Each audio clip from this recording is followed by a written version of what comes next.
Iran নিয়ে যখন রীতিমতো নাকানি চুবানি খাচ্ছেন মার্কিন প্রেসিডেন্ট ডোনাল্ড ট্রাম্প, ঠিক তখন শান্তশিষ্ট প্রতিবেশী কানাডার তরফে রীতিমতো বিপ্লবী ঘোষণা আসলো ট্রাম্পের প্রতি। এ যেন একে একে মিত্রহারা হয়ে অসহায় নেকড়ের অবস্থা হয়েছে ট্রাম্প নেতৃত্বাধীন যুক্তরাষ্ট্রের। গতকাল দেয়া এক ভাষণে যুক্তরাষ্ট্রের ওপর প্রচণ্ড নির্ভরতা কমানোর ঘোষণা দিয়েছেন কানাডার প্রধানমন্ত্রী কার্নি। দিয়েছেন সামরিক ব্যয়ে বড় পরিবর্তনের ইঙ্গিত। কানাডার বর্তমান প্রধানমন্ত্রী একজন খ্যাতিমান অর্থনীতিবিদ, যিনি কানাডার সেন্ট্রাল ব্যাংক ও পরে যুক্তরাজ্যের কেন্দ্রীয় ব্যাংক তথা ব্যাংক অব ইংল্যান্ডের গভর্নর ছিলেন। তাই তার এই আর্থিক নীতির পরিবর্তনকে বিশেষ গুরুত্ব দিয়ে দেখছেন বিশ্লেষকরা।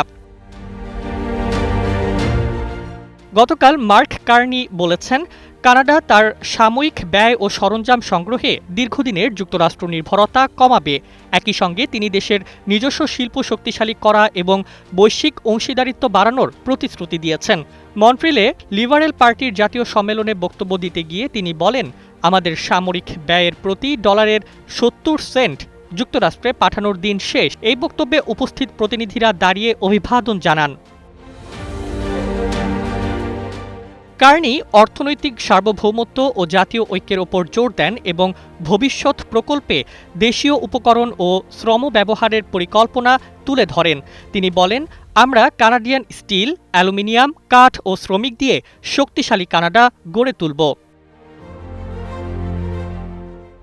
তিনি আরও উল্লেখ করেন, ডোনাল্ড ট্রাম্পের প্রশাসনের আরোপিত শুল্ক সহ ওয়াশিংটনের সঙ্গে বাণিজ্যিক উত্তেজনা বাড়ছে। তিনি ট্রাম্পের শুল্ককে তাৎক্ষণিক হুমকি হিসেবে চিহ্নিত করেন। সরকারের বাই কানাডিয়ান নীতির কথা তুলে ধরে কার্নি বলেন, এই উদ্যোগ দেশ জুড়ে অর্থনৈতিক ভিত্তি শক্তিশালী করবে এবং মার্কিন বাজারের ওপর নির্ভরতা কমাবে।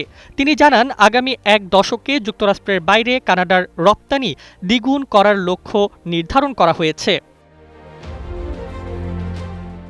এদিকে যুক্তরাষ্ট্রের বাণিজ্য প্রতিনিধির দপ্তর কানাডার ক্রয় নীতি নিয়ে সমালোচনা করেছে এবং এটিকে বাণিজ্যে প্রতিবন্ধক হিসেবে উল্লেখ করেছে।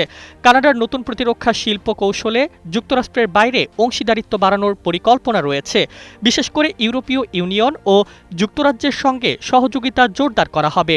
এই কৌশল অনুযায়ী কানাডার প্রতিরক্ষা সম্পর্কিত উৎপাদনের প্রায় অর্ধেকই রপ্তানি হয়, যার মধ্যে প্রায় ৬৯% বর্তমানে যুক্তরাষ্ট্র ও ফাইভ আইজ জোটভুক্ত দেশগুলোতে যায়।